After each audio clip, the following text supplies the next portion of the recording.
دو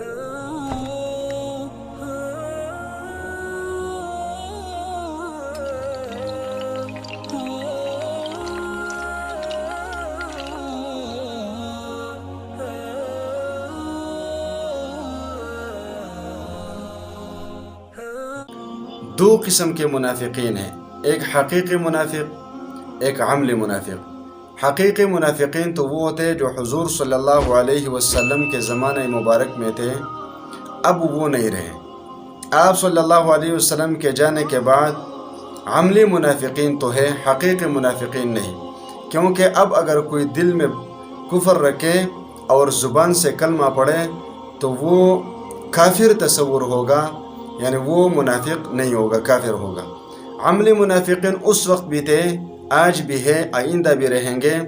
ان کے کئی اعمال ہیں جو حدیث اور قرآن پاک میں جگہ جگہ بیان فرمائے گئے ہیں۔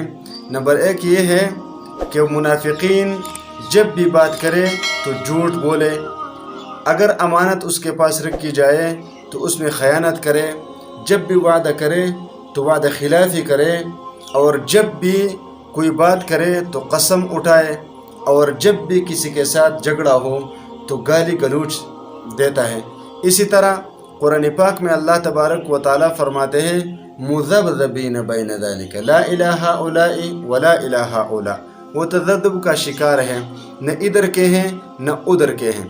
اسی طرح یراؤن، اچھا جی، دوسری جگہ ارشاد فرماتے ہیں کہ وہ جب نماز پڑھتے تو نماز میں سستی کرتے ہیں، وَإِذَا قَامُوا إِلَى الصَّلَاةِ قَامُوا كُسَالَىٰ، تو نماز میں سستی کرتے ہیں۔